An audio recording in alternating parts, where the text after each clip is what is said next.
ومن يتق الله يجعل له مخرجا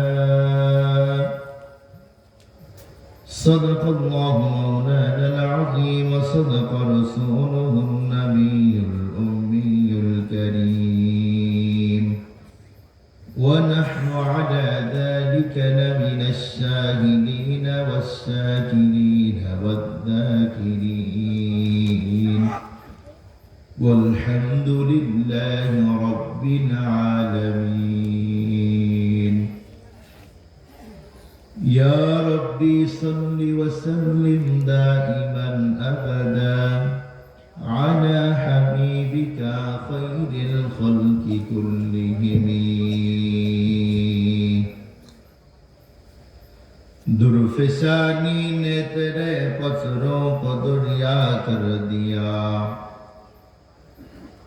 दुर्फिसानी ने तेरे पत्थरों को दरिया कर दिया दिल को रोशन कर दिया आँखों को बीना कर दिया खुद न से जो राह पर औरों के हादी बन गए क्या नजर थी जिसने मुर्दों को मसीहा कर दिया मौत को सुन जाएगा फिर इख्तितामे जिंदगी दर हकीकत मौत तेरे इब्तिदाए जिंदगी दर हकीकत मौत तेरे इब्तिदाए जिंदगी সম্মানিত মুআজ্জাজ মুহতারাম হাজিরিন ধরেন এই মাহফিল আজ থেকে 50 বছর না হয় 70 বছর আগে হয় কথার কথা আমি মেসাল দিতেছি তো এই গ্রামের একটা ছেলে দুবাই থাকে সে বলল যে আজকের মাহফিলের অতিথি কে আছে বক্তা কে আছে তুমি একটু আমাকে পাঠায় দাও বলুন তো দেখি আজ থেকে 70 বছর পূর্বে যদি হ্যান্ডেল যদি দুবাই পাঠাইতাম কতদিন লাগতো তাও আমি না হয় 1 মাসই ধরলাম না হয় 15 দিনই ধরলাম আজ থেকে 70 বছর আগে যদি হতো 15 দিন লেগে যেত কিন্তু বর্তমান বিশ্ব প্রযুক্তির এই যুগে আজকে যদি আমেরিকার কোন একটা আপনাদের এলাকার ছেলে বলে যে আজকের মাহফিলের বক্তাকে বলুন 15 ঘন্টাও কি লাগবে এখন একদিনও কি লাগবে না শুধুমাত্র কেবলমাত্র ছবি উঠাবে এটাকে হোয়াটসঅ্যাপ মেসেঞ্জার ইমো টেলিগ্রাম আরো অনেক কিছু আছে সেগুলি অ্যাপসের মাধ্যমে মুহূর্তের মধ্যে 1 থেকে 2 সেকেন্ডে এক দেশ থেকে আরেক দেশে পাঠানো যায় বলুন তো কি আজ থেকে 70 বছর পূর্বে এই চিন্তা মানুষ কখনো করেছি আমরা এটা বিশ্ব প্রযুক্তির কারিশমা খুব ভালো করে বুঝবেন আমাদের এই পৃথিবীতে বর্তমানে বিশ্ব প্রযুক্তির এই যুগে শিক্ষা সাহিত্যিকতা কাব্য কবিত্রের যুগে আমরা আজ থেকে অনেক বছর পূর্বে যা ভাবি নাই তা আমরা করতেছি আরো মজার কথা হলো আগের যুগে রাজা এবং বাদশা যেই সুবিধা ভোগ করতে পারে নাই বর্তমান যুগের একজন রিক্সা চালক একজন কৃষক একজন সুইপার আগের যুগে রাজা বাদশার চেয়ে বেশি সুবিধা পায়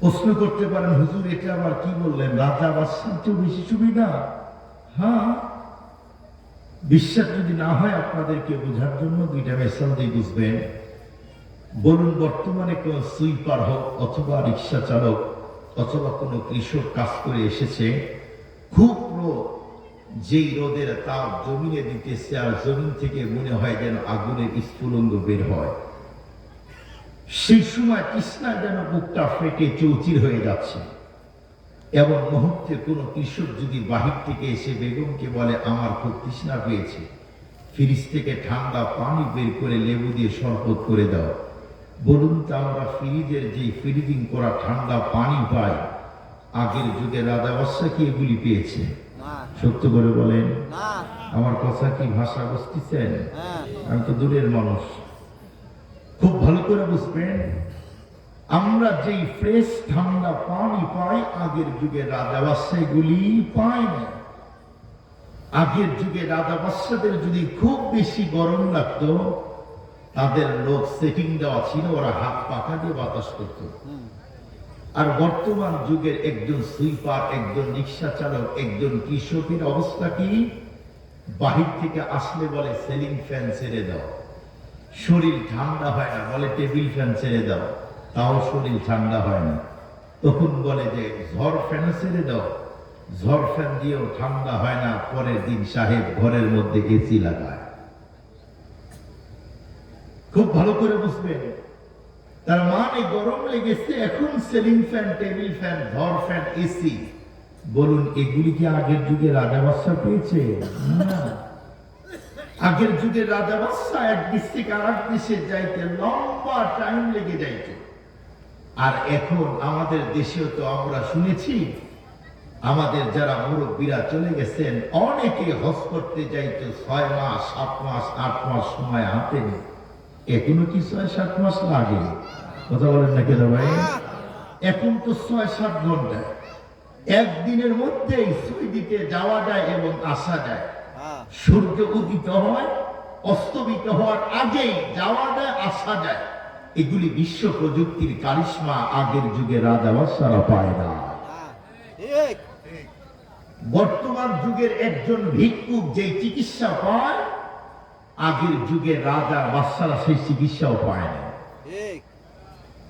খুব ভালো করে বুঝবেন, এখন তো মেডিকেল সায়েন্স, এখন তো এত আগানো, ডক্টর এখানে কম্পিউটার নিয়ে মনিটরিং করতেছে, রোগীকে রেখেছে আর এক জায়গায় মাঝখানে 20 কিলোমিটার দূরত্ব। আগে কি চিকিৎসার ব্যবস্থা পেয়েছে? পায় না। আগের যুগের মানুষ, আমরা যে পরিমাণ খাবার নষ্ট করি, ওই পরিমাণ খাবারও আগের যুগের মানুষ পায় না। আমাদের দেশের নর্মাল গরিব মানুষ যে পোশাক পরে, আগের যুগের কোটিপতি, ল্যাম্প প্রপার্টি, গ্রুপ অফ ইন্ডাস্ট্রিজের মালিকও ওই জাতীয় জামা পোশাক করতে পারে না। আমরা যে রকমারি খাবার খাই, এইগুলি তারা পায় না। আমার বলার টার্গেট হলো, দিন যত ঘটতেছে পৃথিবীতে মানুষের শান্তির হাজারো উপকরণ তৈরি করা হচ্ছে, এরপরেও জিজ্ঞেস করতে চাই, পৃথিবী কি দিন দিন শান্ত হচ্ছে না অশান্ত হচ্ছে? সত্য করে বলেন, সত্য করে বলেন। দিন যত ঘটতেছে আমরা কি বেশি শান্তিতে নাকি বেশি অশান্তিতে? বেশি অশান্তিতে। কিন্তু কেন? শান্তির তো উপকরণের অভাব নেই, হাজারো জিনিস আবিষ্কার করা হচ্ছে শুধুমাত্র শান্তিতেই থাকার জন্য। শুধু কি এখানেই? না, আমরা তো দেখেছি আমাদেরকে শান্তিতে রাখার জন্য কত দলের নেতা নেত্রী আমাদের জন্য ফিকিরও করেছে। যেমন প্রায় 16 বছর পর্যন্ত সাবেক স্বৈরাচার সরকার, উনি আমাদেরকে শান্তি নিশ্চিত করার জন্য, শান্তিতে রাখার জন্য শুধুমাত্র কেবলমাত্র পুলিশ বাহিনী, র্যাব বাহিনী, বিজিবি, আরো কত লীগ তৈরি করলো, অমক লীগ, তমক লীগ, অমক তমক। এরপরেও কি আমরা শান্তিতে ছিলাম? আবার বাস্তব ভুল বুঝবেন না, মনোযোগ যদি না দেন তাহলে বুঝবেন না। খুব ভালো করে বুঝবেন। তার মানে উনি প্রায় 16 বছরে দেশের মানুষের শান্তি নিশ্চিত করতে চেয়েছে, এরপরেও পারে নাই। এটাই প্রমাণ করে একজনকে 16 বছর পর্যন্ত ক্ষমতায় রাখার পরেও এ দেশে, সমাজে, মানুষের জীবনে শান্তি আসে নাই। তার মানে এটাই প্রমাণ করে মানুষের তৈরি করা নিয়ম দিয়ে, মানুষের তৈরি করা বাহিনী দিয়ে পৃথিবীতে কখনো শান্তি আনা যায় না। খুব ঠান্ডা মাথায় বুঝবেন, পৃথিবীর মানুষ শান্তি পাবে কেমনে?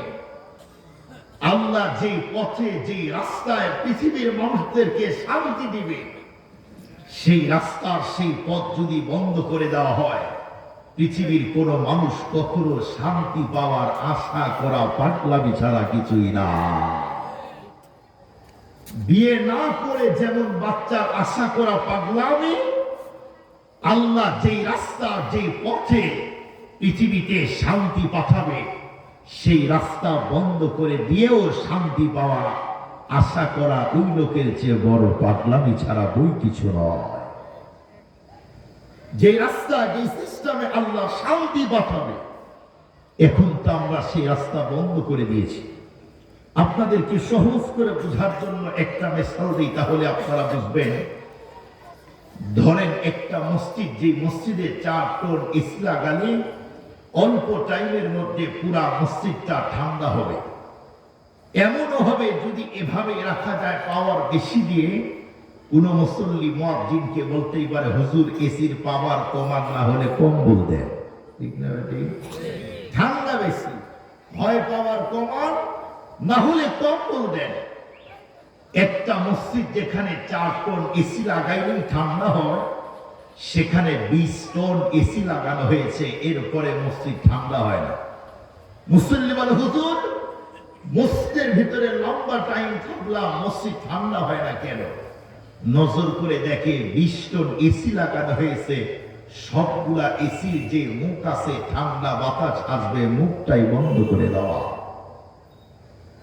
আপনারা বলুন, 4 টন এসির জায়গায় 20 টন এসি লাগিয়েছে, যেই দিক দিয়ে এসির ঠান্ডা বাতাস আসবে, ওই মুখটা বন্ধ থাকলে কি আর মসজিদ ঠান্ডা হবে? সত্য করে বলেন, হবে কি না? আল্লাহ যেই রাস্তায় পৃথিবীতে শান্তি পাঠাবে, ওই রাস্তা বন্ধ করে দিলেও পৃথিবীর মানুষ কখনো শান্তির বাতাস পেতে পারে না। যদি আমার কথা বুঝতে কষ্ট হয়, সহজ করে আরো বোঝার জন্য মিসাল দিই। আমার সময় কম, কাজ বেশি। আমার সময় কম, কাজ বেশি। এরপরে আপনাদেরকে বোঝার জন্য আমি শুধু সংক্ষেপে একটা কথা বলবো। নবী যেই যুগে জন্মগ্রহণ করলেন, বলুন তো ওই যুগটা কি শান্তির যুগ ছিল না অশান্তির যুগ? জোরে বলেন, জোরে বলেন। অশান্তির যুগ। সেই যুগটা এত নোংরা, আপনারা জানেন, আপন কন্যাকে জিন্দা কবর দিত। সেই যুগের মানুষ নিজের কন্যাকে মাটির নিচে কবর দিত, আর আমাদের দেশের মানুষ পেটের মধ্যেই কবর দেয়। আমার কথা বুঝেন নাই? বাচ্চা নষ্ট করে, বাচ্চা নষ্ট করে, শুধু সিস্টেম চেঞ্জ। খুব ভালো করে বুঝবেন, সেই যুগের মানুষ আপন ভাই হয়ে ভাইকে খুন করত শুধুমাত্র চেয়ার ক্ষমতা পাওয়ার আশায়। বলুন তো, জাহিলি যুগের মতো মানুষ আমাদের দেশে আছে না? না, শুধু চেয়ার ক্ষমতা পাওয়ার, এগুলি পাওয়ার জন্য নিজের ভাইকে গুম খুন হত্যা পর্যন্ত করে দিতেছে। সেই যুগের মানুষ নেশা ছাড়া কিছুই বুঝতো না। কোন বাচ্চা আসলে ইসলাম ধর্মের বাচ্চার মুখে তোমরা কিছু দাও, মিষ্টি জাতীয় জিনিস, হয় মধু না হয় খেজুর, বাচ্চা জন্মগ্রহণ করার পরে সেই যুগের মানুষ বাচ্চা হলেই সর্বপ্রথম আগে মদ দিতে, বলতে তো খেতেই হবে, এখন থেকে স্টাডি করে। এত নোংরা একটা সমাজ, যেই সমাজে একটা মেয়ে, যুবতী মেয়ে অথবা সুঠাম দেহের অধিকারী, বডি ফিটনেস বড় আকর্ষণীয়, এই জাতীয় কোন মেয়ে যদি রাস্তায় হেঁটে যাইত, ওই যুগের যুবকগুলি তারে ধরে ধর্ষণ করে দিত। সেই যুগের মানুষের রুচি একটু হলেও ভালো ছিল, সুন্দরী নারী, বডি ফিটনেস আকর্ষণীয় মেয়েদের উপরে আক্রমণ করত। কিন্তু আমাদের দেশের কিছু পুরুষের চরিত্র এত খারাপ, নেশা করার পরে পাগলির পেটের মধ্যে পর্যন্ত বাচ্চা দেয়। আপনার পেপার পত্রিকা দেখেন নাই? পাগলির পেটে বাচ্চা 7 মাস। কে দিল? কে দিল বাচ্চা? নিশ্চিত কোন না কোন পুরুষ দিয়েছে। নারীর তো আর ডিম্বাণু দিয়ে হয় না। খুব ভালো করে বুঝবেন, সেই সমাজ অশান্তির একটা সমাজ। ওই সমাজের প্রতিটা মানুষ পেরেছান, কিভাবে আমরা একটু শান্তি পাবো। একজন শিশু, সেও শান্তির আশা করে। একজন কিশোর একটু শান্তির আশা করে। একজন যুবক একটু শান্তির আশা করে। একজন বৃদ্ধ বৃদ্ধা শান্তির আশা করে। সে দেশের নেতা শান্তির আশা করে। সে দেশের জনগণ শান্তির আশা করে। কিন্তু সব মানুষ পেরেছান, আল্লাহ নবী ওদেরকে বলল, দেখো তোমাদের পেরেশান কেটে যাবে। মানুষের তৈরি করা তন্ত্র মন্ত্র দিয়ে তোমরা কখনো শান্তি পাইতে পারো না। আমি রাসূলকে নবী হিসাবে মেনে নাও, আল্লাহকে আল্লাহ হিসাবে মেনে নাও, কোরআনকে বিধান হিসাবে মেনে নাও।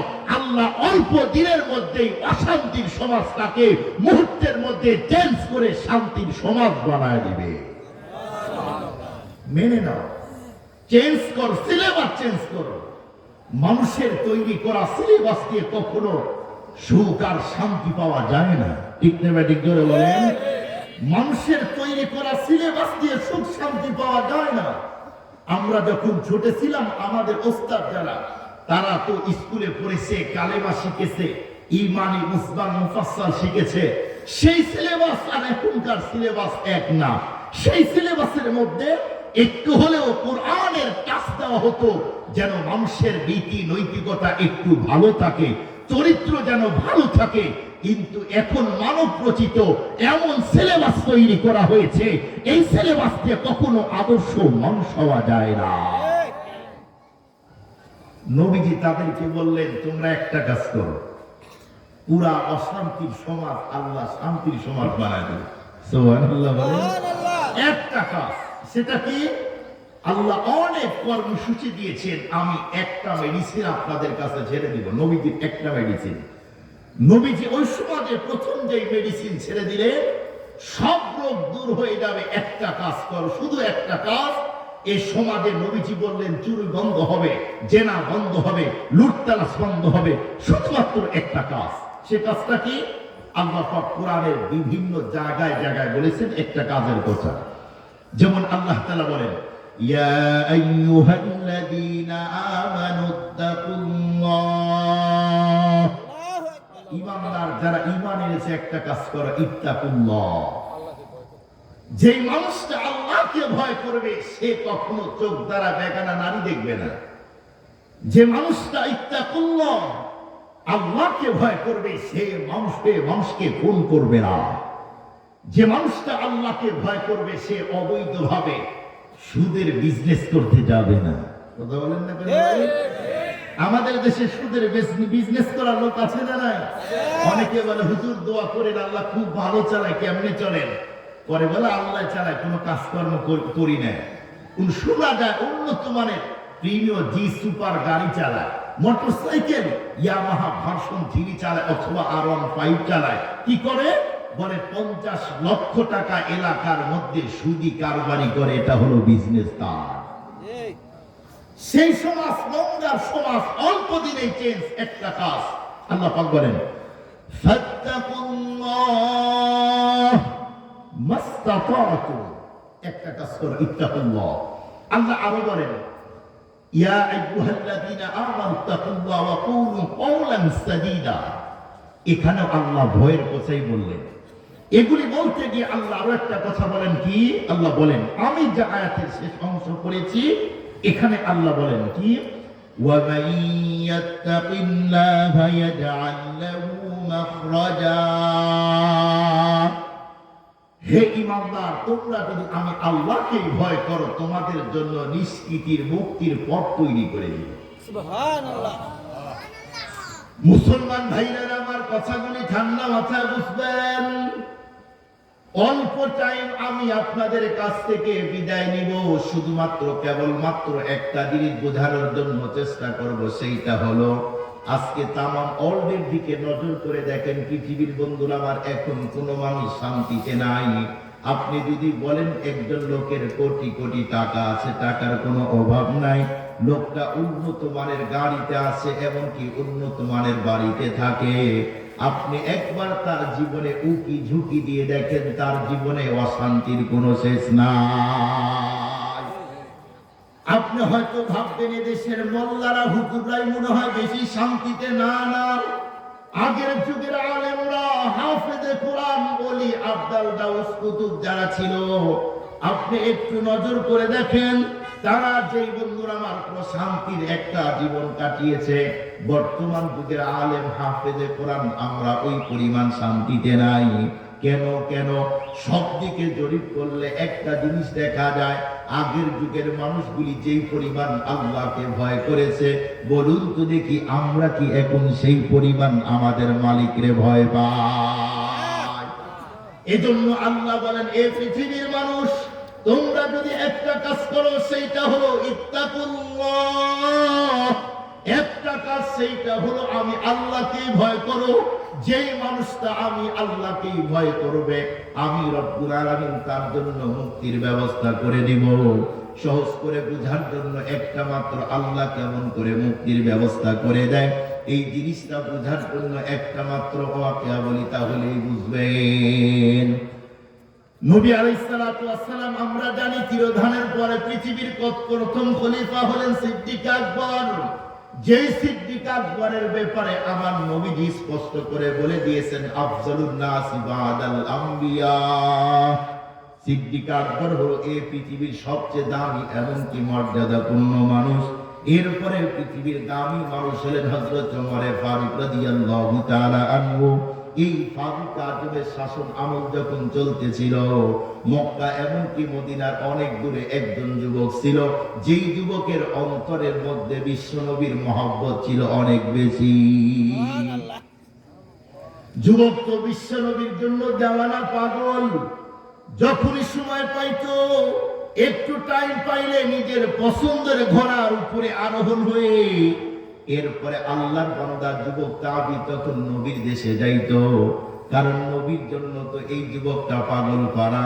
এই জন্য একজন কবি, নবীর বন্ধুরা আমার, একজন কবি সুন্দর করে বলেন, রহমতে আলম নবী হাদিয়ে উমাম, দেওয়ানা তেরে হো গিয়া মাই মোজে খবর লো, দেওয়ানা তেরে হো গিয়া মাই মোজে খবর লো।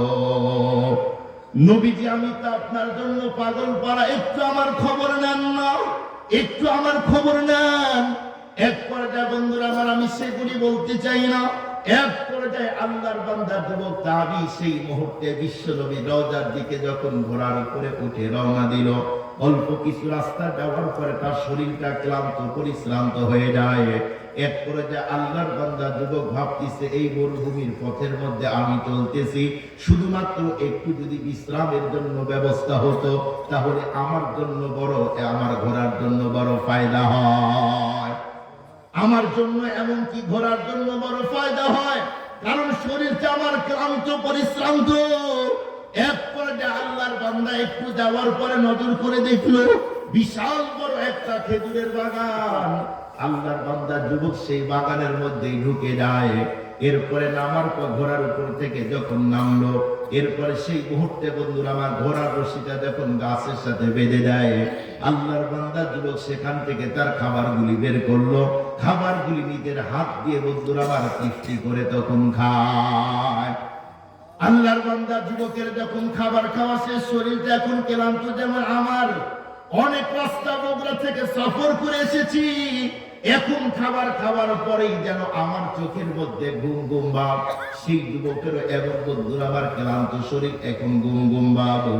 এক পর্যায়ে আল্লাহর বান্দা যুবক যখন খেজুরের গাছের সাথে টেক লাগাইলো, মুহূর্তের মধ্যে আল্লাহ তার চোখের মধ্যে কুদরতের ঘুম দিয়ে দেয়। যেই মুহূর্তে তার চোখের মধ্যে আল্লাহ কুদরতের ঘুম দিয়ে দিল, এদিকটা ঘোড়া ক্ষুধার কারণে ছটফট করা শুরু করে।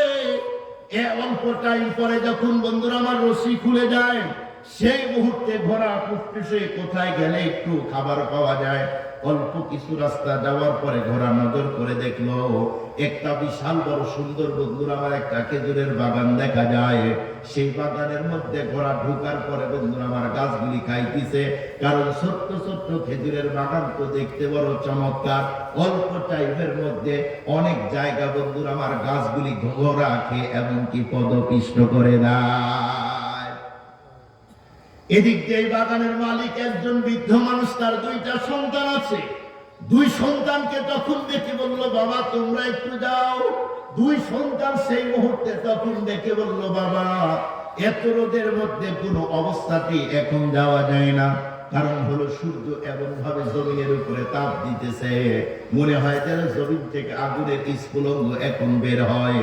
কোন অবস্থাতে এই মুহূর্তে এখন আমরা কোন অবস্থাতে এখন খেজুরের বাগানে যাইতে পারি না। সেই মুহূর্তে বন্ধুরা আমার বৃদ্ধ লোকটা বলল, অবশ্যই বাবা আমাকে তাহলে যেতে হয়। সেই মুহূর্তে বুড়ো মানুষ হাতের মধ্যে লাঠি নিয়ে যখন নিজের বাগানে যাইতেছে, অল্প একটু রাস্তা যাওয়ার পরে খেজুরের বাগানের দিকে যখন নজর করলো, নজর করে দেখলো তার বাগানের মধ্যে বিশাল বড় বডিওয়ালা একটা ঘোড়া দেখা যায়। আল্লাহর বান্দা বন্ধুরা আমার বৃদ্ধ মানুষ যখন দেখলো কি আমার বাগানের মধ্যে বিশাল বড় ঘোড়া, না জানি পুরো বাগানটাই নষ্ট করে দিল। সেই মুহূর্তে বৃদ্ধ লোকটা হাতের মধ্যে একটা পাথর নিয়েছে। হাতের মধ্যে পাথর নেওয়ার পরে আল্লাহর বান্দা যখন সামনে এগিয়ে যায়, যাওয়ার পরে ঘোড়াকে হত্যা করার টার্গেট আর মাকসাদ নিয়ে ইচ্ছা করে বন্ধুরা আমার ঢেল নিক্ষেপ করে দেয় নাই, শুধুমাত্র কেবলমাত্র ঘোড়াকে এখান থেকে তাড়িয়ে দেওয়ার জন্য আল্লাহর বান্দা যেই মুহূর্তে ঢেল ছুড়ে দিয়েছে, কিন্তু ঘোড়া এমন একটা পয়েন্টে লেগেছে, লাগার সঙ্গে সঙ্গে ঘোড়া তরপাইতে জমিনে পড়ে মরে যায়। যখন ঘোড়া জমিনে পড়ে মরে গেল, লোকটা এখন পেরেশান হয়, এটা আমি কি বড় অপরাধ করলাম, আমার নিজের হাত দিয়ে একজন মানুষের ঘোড়াকে হত্যা করেছি। কোন অবস্থাতেই তো পরপারে বন্ধুরা আমারে আল্লাহ মাফ করে দিবে না। আমি তো নিজের হাত দিয়ে একজন মানুষের সম্পদ হক নষ্ট করি। ভাই ভাইকে চিনবে না, আব্বা সন্তান চিনবে না, মা ছেলেকে চিনবে না, মেয়েকে চিনবে না। সেই দিন তুমি কে, তোমাকে তো আরো আগেই চিনবে না। তুমি তো তার ক্ষতি করেছো, দুনিয়াতে হক নষ্ট করেছো। মনে রাখবেন, আমরা মনে করি যে নামাজ, রোজা, হজ, যাকাত এগুলি ইসলাম না। একজন মানুষের জীবন চলতে আমরা জানি হক হলো দুই প্রকার, একটা হলো আল্লাহর হক আর একটা বান্দার হক। কোন মানুষ যদি আল্লাহর হক নষ্ট করে, আল্লাহ যেমন মহান, সেই মহান রব হয়তো ক্ষমা করে দিবে, কিন্তু কোন মানুষ যদি বান্দার হক নষ্ট করে, আল্লাহ যতক্ষণ পর্যন্ত ওই লোক যতক্ষণ পর্যন্ত ক্ষমা না করবে, ততক্ষণ পর্যন্ত আল্লাহ ক্ষমা করবে না। ঠিক বললাম না বললাম?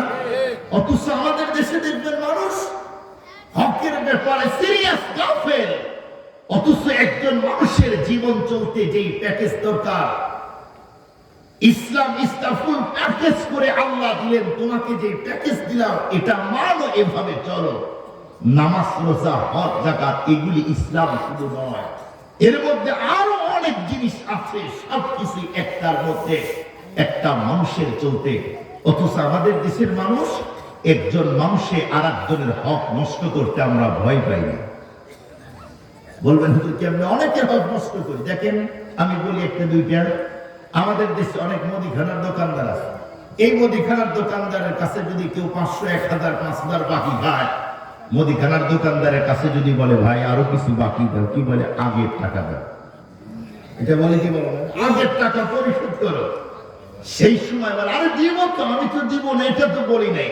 কিন্তু দোকানদার যখন না দিয়ে ফিরে দেয়, তখন এ রাগে দোকানদারের উপরে এমন বাজে বাজে কথা বলতে থাকে, মানুষের কাছে তার ব্যাপারে বদনাম ছড়ায়। বলুন তো দোকানদার তার কি উপকার করেছে না ক্ষতি করেছে? উপকার করেছে, তার তো বাকি দিয়েছে। দেখবেন এই লোক, এই কাস্টমার ওই দোকানদারের কাছে আর যায় না। দোকান চেঞ্জ, রাস্তাও চেঞ্জ, এখন অন্যদিকে যায়। আমি এই ভাইটারে বলতে চাই, ও ভাই, তুমি যে দোকান চেঞ্জ করে অন্যদিকে গেলে, এই লোকটা কি তোমার কাছে যেই টাকা পায় ক্ষমা করে দিয়েছে? কথা বলে না, তোমার কাছে তো পাওনা দেন, এটা তার হক। আর এই হক যদি তুমি আদায় না করে পরপারে যাও, কিয়ামতের দিন আল্লাহ তোমারে ক্ষমা করবে না। আমাদের দেশে অনেক মানুষ আছে লেনদেনের ব্যাপারেও মানুষের হক নষ্ট করে, টাকা মেরে দেয়, অস্বীকার করে। এই তো গত 2 বছর আগে পাবনাতে একজন চেয়ারম্যান ছিলেন, ওনার প্রতিদ্বন্দ্বী একজন তার কাছে প্রায় 5 কোটি টাকা পায়। এই 5 কোটি টাকা যেন দিতে না হয়, এজন্য তাকে মানুষ ঢাকা থেকে হায়ার করে এরপরে হত্যা করে দিয়েছে। আপনারা ঘটনা হয়তো বা শুনেছেন। আমি যে মাদ্রাসা ছিলাম পাবনায় 6 বছর খেদমত করেছি, ওই মাদ্রাসার মুহতামিমের আপন মামাতো বোনের স্বামী তার দুলা ভাই হয়। এই যে মানুষের যে লেনদেন দিতেই চায় না, বলুন আমাদের স্বভাব কি? একজনের কাছ থেকে 500 টাকা কর্জ নিলাম, 7 দিন টাইম নিলাম, আগামী 7 দিন পরে দিব। 7 দিন পার হয়, 1 মাস পার হয়, 1 বছর পার হয়, 5 বছর পার হয়, 7 বছর পর্যন্ত পার হয়। এরপরে আল্লাহর বান্দার 7 দিনই হয় না। আল্লাহ জানার 7 দিন যে কত বড়। কি ভাই, এটা তো লোক আছে না নাই? অথচ ওই ভাইয়ের টাকা না দিয়ে আপনি যদি পরপারে যান, তার লেনদেন, তার হক এটা যদি পরিশোধ না করে যান, সেই দিন আল্লাহ ক্ষমা করবে না। অথচ আমাদের নবীজির জীবনী দেখেন, যেই নবীর জীবনের পূর্বাপর আল্লাহ তামাম গুনাহ মাফ করে দিয়েছেন। সুবহানাল্লাহ বলেন। নবীর কোনো গুনাহ নাই। যদি কোনো হাতাহাতি আর সাদি আর কান্দ নবীর কোনো গৌরব যদি বলে, এদেশের যদি কেউ যদি বলে, পৃথিবীর কেউ বলো নবী রাসূল গুনাহ করেছে, তার ঈমান থাকবে না। কেউ যদি কথা বলে নবী রাসূল গুনাহ করেছে, এই কথা কেউ যদি বলে, তার ঈমানই থাকবে না। অথচ আমাদের নবীজির জীবনের পূর্বাপর সব গুনাহ আল্লাহ মাফ করে দিলেন। সেই নবীজির লেনদেনের ব্যাপারে আপনি দেখেন, নবীজির একদিন শরীরে জ্বর। নবী আলাইহিস সালাতু ওয়াস সালাম সেই মুহূর্তে তার আপন চাচতো ভাই ফজল ইবনে আব্বাসকে বলল, ফজল তুমি একটু আমাকে বাহিরে নিয়ে যাও। এক পর্যায়ে ফজল ইবনে আব্বাসকে যখন বাহিরে নেওয়া হলো, বিশ্বনবী যখন বাহিরে গেলেন, ফজল ইবনে আব্বাস যখন ধরে নিয়ে যায়, সেই সময় আল্লাহর পয়গম্বর ফজলকে দেখে বলল, ফজল যতগুলি পুরুষ সাহাবী আছে সবাইকে আমার সামনে হাজির করে দাও। মুসলমান ভাইরা আমার কথাগুলি ঠান্ডা মাথায় বুঝবেন। এক পর্যায়ে ফজল ইবনে আব্বাস রাদিয়াল্লাহু তাআলা আনহু সেই মুহূর্তে আল্লাহর পয়গম্বরের বন্ধুরা আমার যতগুলি পুরুষ সাহাবী ছিল, প্রত্যেকের কর্ণকুহরে যখন আওয়াজ ঢুকায় দিল, নবীজি এখন ডেকেছে। এ কথা বলতে অল্প টাইমের মধ্যে সমস্ত সাহাবীগুলি বিশ্ব নবীর সামনে তখন হাজির হয়ে যায়। নবীজির সামনে যখন হাজির হয়ে গেল, নবীজি তখন বলল, আমার সাহাবীরা, আমি তোমাদেরকে কেন ডেকেছি তোমরা কি জানো? এ কথা বলতেই সমস্ত সাহাবী বলল, নবীজি না, আমরা তো কিছুই জানি না। আল্লাহর পয়গম্বর সেই মুহূর্তে তখন ডেকে বলল, শুনো, আমার শরীরের মধ্যে এখন এমন জ্বর হয়েছে, আমার মন বলতিছে আমার অন্তিম মুহূর্ত চলতিছে, আমি মনে হয় আর বাঁচব না।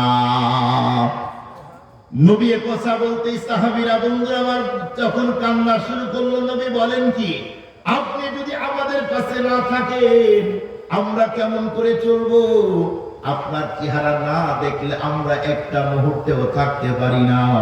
কারণ হলো আল্লাহর নবীকে আল্লাহ পাক রব্বুল আলামিন এত সুন্দর করে তৈরি করেছে, যা পৃথিবীর অন্য কোনো মানুষকে এত সুন্দর করে আল্লাহ তৈরি করে নাই।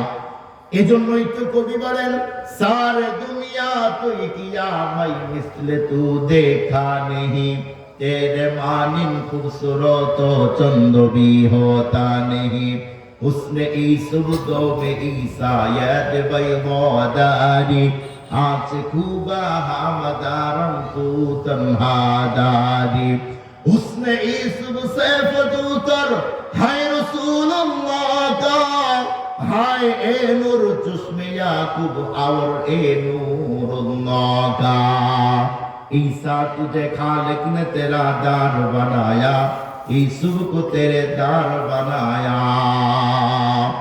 मुसलमान भाईरा আমার তো লম্বা কথা বলতে চাই না। সেই মুহূর্তে আল্লাহর পয়গম্বরকে সাহাবীগুলি দেখে বলল, নবীজি আপনার চেহারা না দেখলে আমাদের ভালো লাগে না। এমন মুহূর্তে নবীজি সাহাবীদেরকে তখন ডেকে বলল, সাহাবী আমি তোমাদেরকে ডেকেছি একটাই কারণ, সেইটা হলো আমি অনেক সময় তোমাদের কাছ থেকে ধার নিয়েছি, সেই টাকা যদি পরিশোধ না করি, এই অবস্থায় যদি আমার মরণ হয়, কিয়ামতের দিন বাঁচার কোনো অপশন থাকবে না। এ কথা বলতেই তখন একজন সাহাবী দাঁড়িয়ে গেল, বলল, নবীজি আমি আপনার কাছ থেকে 3 দিরহাম কর্জ পাই। সেই মুহূর্তে বিশ্বনবী সাহাবীকে বলল, একটু কাছে আসো। এক পর্যায়ে যখন আল্লাহর পয়গম্বর সামনে যখন হাজির হলো, নবীজি সেই মুহূর্তে তখন বলল, সাহাবী বলো দেখি আমার কাছে কেমন করে পাও? তখন সাহাবী বলল, নবীজি অমুক জায়গার মধ্যে আপনি, হযরত আলী এমনকি আমি ছিলাম, সেই জায়গার মধ্যে একজন লোক এসে আপনার কাছে কিছু চাইলো, কিন্তু আপনার কাছে কোনো কিছু না থাকার কারণে আপনি হযরত আলীকে বললেন, কিন্তু আলীর কাছে কোনো টাকা ছিল না। নবীজি সেই সময় আপনি আমাকে বলেছিলেন, আমি 3 দিরহাম আপনার কর্জ দিয়েছিলাম। বিশ্বনবী তখন ফজলকে বলল, ফজল এই মুহূর্তে তুমি আমার ঘরে যাও, আমার ঘরের মধ্যে বন্ধুরা আমার 1 দিরহাম আছে। এক পর্যায়ে ফজল ইবনে আব্বাস তখন বন্ধুরা আমার বিশ্বনবীর ঘরে যায়। যাওয়ার পরে নবীজি টাকাগুলি আনার পরে যখন বিশ্বনবীর হাতে হস্তান্তর করে দেয়, সেই মুহূর্তে আল্লাহর পয়গম্বর সাহাবীর হাতে 3 দিরহাম দিয়ে দিল।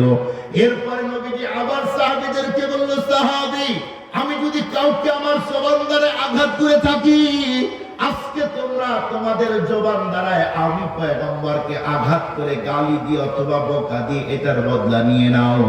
এরপরে পয়গম্বর বলল, আমি যদি কাউকে আমার পা দ্বারা কষ্ট দিয়ে থাকি, এইটার বদলা তুমি আজকে দুনিয়াতে নিয়ে নাও। এরপরে আল্লাহর পয়গম্বর আবার বলল, সাহাবী আমি যদি কাউকে আমার হাত দ্বারা কষ্ট দিয়ে থাকি, আজকে বদলা নিয়ে নাও, কিয়ামতের দিন আল্লাহর কাঠগড়ায় দাঁড়াইতে চাই না। এ কথা বলতে একজন সাহাবী দাঁড়িয়ে গেল, নবীজি আপনি আমার পিঠে আঘাত করেছিলেন। নবীজি বলল, সাহাবী বলো।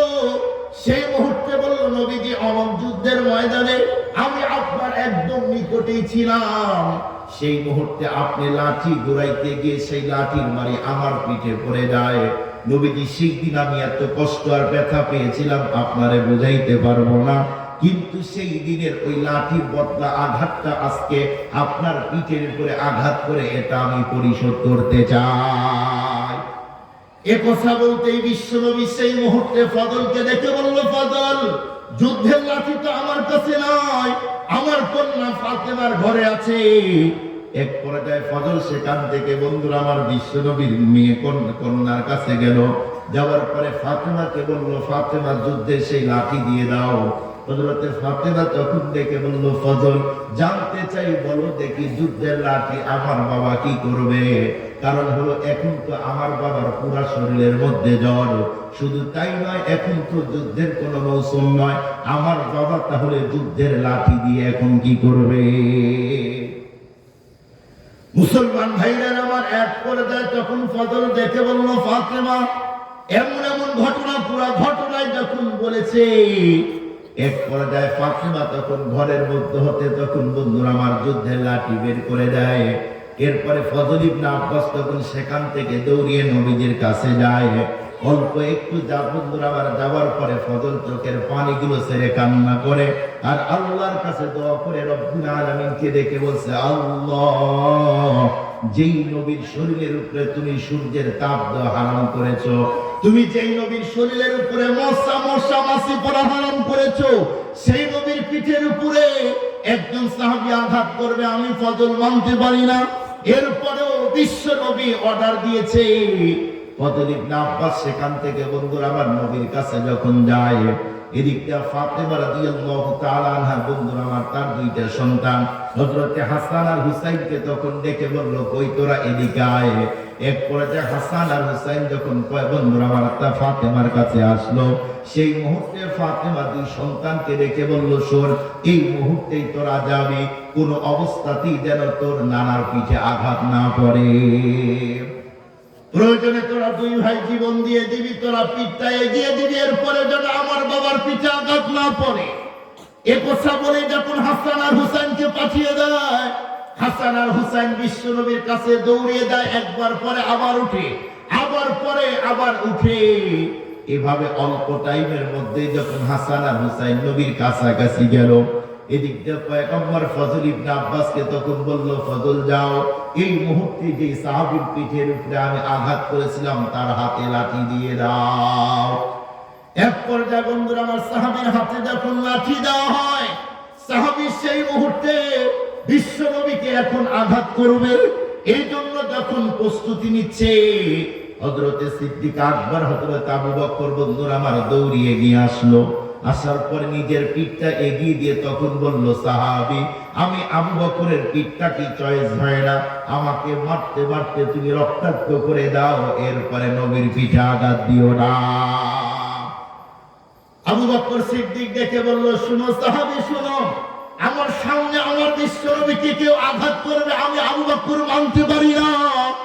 আমার পিঠটা অক্ষ করে দিলাম, তুমি যত ইচ্ছা আমারে মারো। এরপরেও সাহাবী বন্ধুরা আমার কোন অবস্থাতেই যখন থামে না, সেই মুহূর্তে ফারুক আজম দৌড়ি আসলো, আসার পরে ডেকে বলল, সাহাবী, আমি আমার পিঠটা অক্ষ করে দিলাম, আমার পিঠে আঘাত করো। কিন্তু কোন অবস্থাতেই সাহাবী ওমরের পিঠে আঘাত করে না। এরপরে হযরত ওসমান এগিয়ে আসে, হযরত আলী এগিয়ে আসে, এরপরে হযরত সালমান ফারসি একজন বৃদ্ধ সাহাবী বিশ্ব নবীর বন্ধুরা আমার এর সামনে থেকে ওই সাহাবীর সামনে আসলো। আসার পরে দেখে বলল, সাহাবী, কি হলো? আমি সালমানের পিঠে আঘাত করো। এরপরে কোন অবস্থাতে আমার নবীর পিঠে তুমি আঘাত করো না। যেই নবীর জন্য আমি সালমান অনেক দূর থেকে সফর করে একের পরে এক আসছি, সেই নবীকে আমার সামনে আঘাত করবে, আমি সালমান ফারসি কোন অবস্থাতেই মানতে পারি না। এ কথা বলতে বলতে হাসান আর হুসাইন হাঁপিয়ে হাঁপিয়ে দৌড়ে আসলো। এরপরে সাহাবীর পা জোড়ায় ধরলো, ধরার পরে সাহাবীকে ডেকে বলল, সাহাবী, কোন অবস্থাতেই তুমি আমার নানার পিঠে আঘাত করতে পারবে না। আমরা দুই ভাই, আমরা বন্ধুরা আমার এখন পিঠটা এগিয়ে দিলাম, যত মন চায় আমাদের দুই ভাইকে মারো, যতক্ষণ পর্যন্ত বডির মধ্যে নিঃশ্বাস আপ ডাউন করে ততক্ষণ মারো, এরপরেও আমার নানার পিঠের উপরে কখনোই তুমি আঘাত করতে পারো না।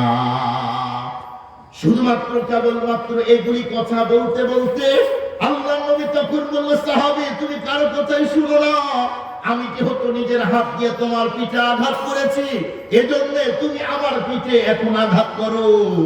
এ কথা বলতেই সাহাবী তখন পিছন দিক দিয়ে নবীজির পিছনে গেল।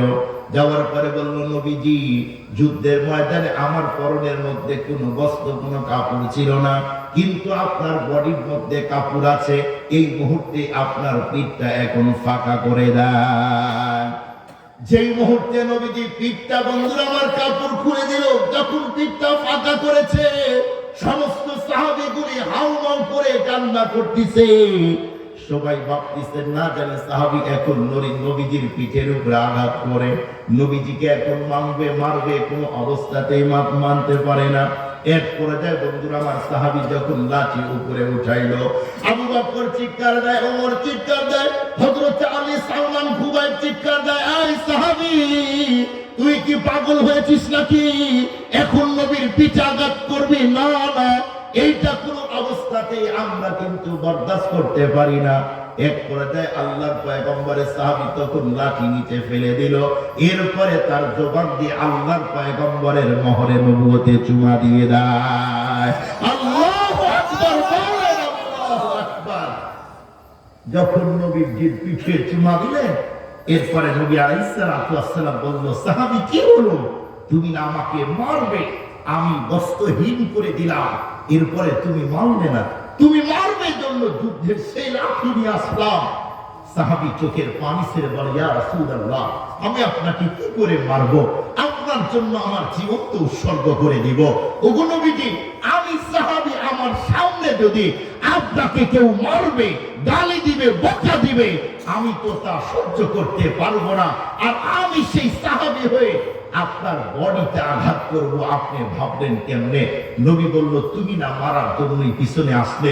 সাহাবী বলে, ইয়া রাসূলুল্লাহ, আমি ওই জন্য পিছনে আসি নাই, আমি এসেছি একটা কারণ, সেইটা হলো আপনি যখন বললেন আঘাতের কথা, আমি তখন ভাবলাম এই সুযোগটা কাজে লাগায়া যদি নবীজির মোহরে নবুয়তে চুমা দিতে পারি, হয়তো আল্লাহ কিয়ামতের দিন এটার ওসিলা করে, অক্তাবু ইলাইহিল ওসিলা করে আল্লাহ নিরঙ্কুশভাবে জান্নাত দান করে দিবে। সুবহানাল্লাহ।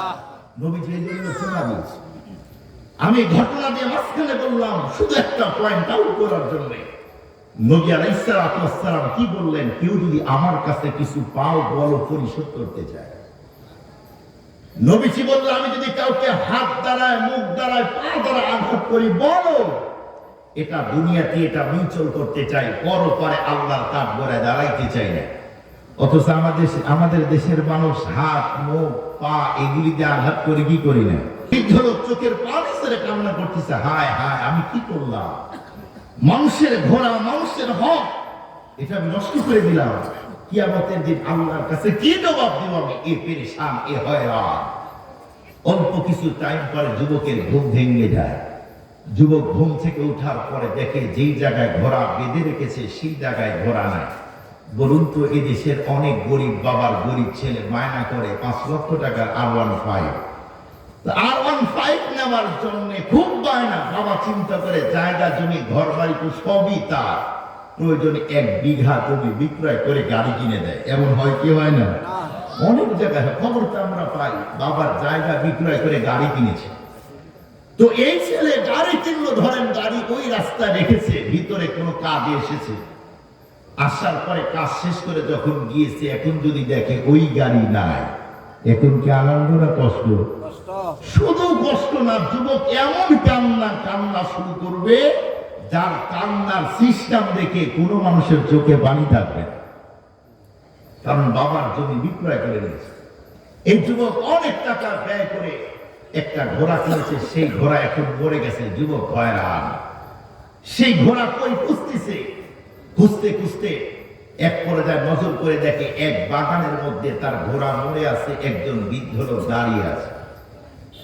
মুসলমান ভাইরা আমার কথাগুলি ঠান্ডা মাথায় বুঝবেন। এক পর্যায়ে আল্লাহর বান্দা যুবক সেই মুহূর্তে হাঁটি হাঁটি পা পা করে বৃদ্ধ লোকের কাছে গেলে, যাওয়ার পরে বলল, মুরব্বী জানতে চাই, বলুন দেখি আমার ঘোড়াটারে কে হত্যা করে দিল? এ কথা বলতে সেই মুহূর্তে তখন বলল, বাবা শুনো, এমন এমন ঘটনা। যেই মুহূর্তে তাম ঘটনা বলল, তখন যুবক যেন কিংকর্তব্যে মন হয়ে যায়। যুবকের যেন সেই মুহূর্তে হিতাহিতি জ্ঞান হারিয়ে গেল।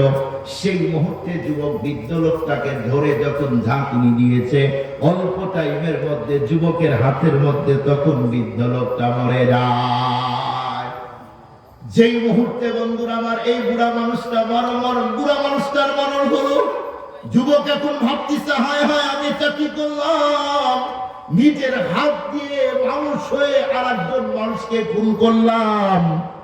এমন চিন্তা করতে করতে বন্ধুরা আমার ওই যে 2 ভাই ছিল বৃদ্ধ লোকের, সেই মুহূর্তে 2 ভাই তখন বলতেছে, কিরে লম্বা টাইম পার হয়ে গেল, এখন পর্যন্ত আব্বু আসতেছে না, কোথায় গেল, চল যাই।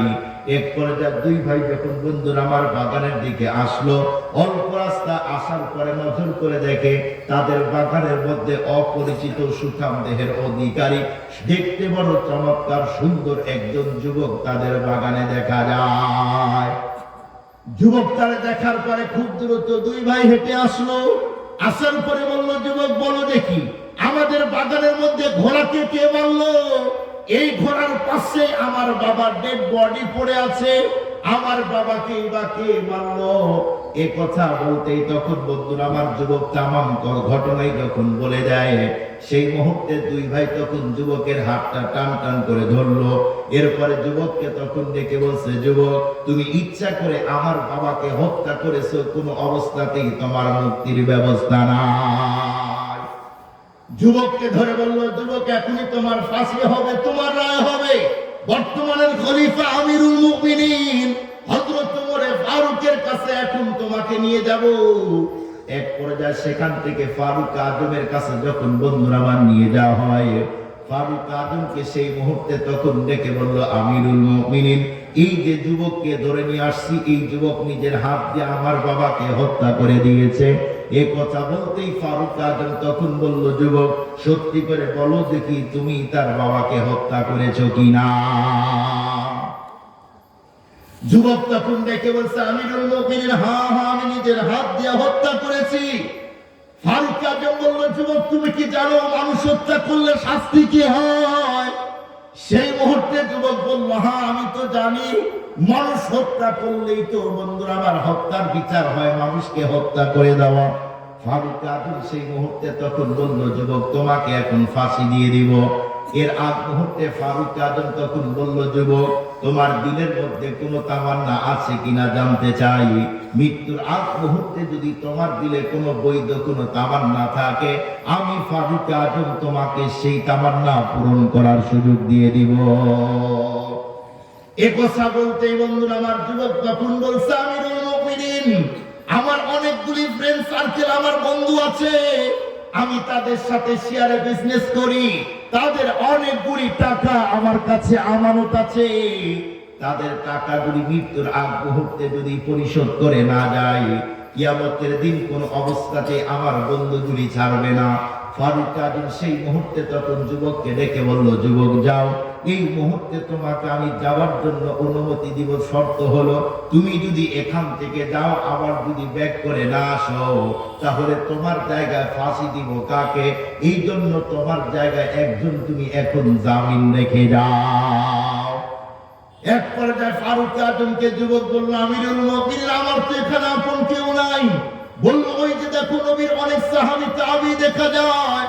এক পর্যায়ে সাহাবীদের কাছে যুবক গেল, যাওয়ার পরে দেখে বলছে, আমিরুল মুমিনিন। এক পর্যায়ে তখন বলল, আমিরুল মুমিনিন আমাকে পাঠিয়েছে, তোমরা যদি একজন আমার পরিবর্তে যদি তোমরা কেউ জামিন হও, তাহলে আমার ফ্রেন্ড সার্কেলে টাকাগুলি পৌঁছিয়ে দিয়ে আসতে পারবো। কিন্তু কোন সাহাবী সেই সময় বন্ধুরা আমার রাজি হয় না। এক পর্যায়ে বন্ধুরা, আল্লাহ যে কথাগুলি আমি বলতেছিলাম যে পৃথিবী অশান্তির মূল কারণ কি, অশান্তির মূল কারণ একটা, সেটা হলো ইত্তাকুল্লাহ, আল্লাহকে ভয় না করা। আল্লাহ পাক রব্বুল আলামিন আমাদের সকলকে যে কথাগুলি বললাম বুঝে আমল করার তৌফিক দান করুন। সবাই বলে আমিন। ওয়া আখিরু দাওয়ানা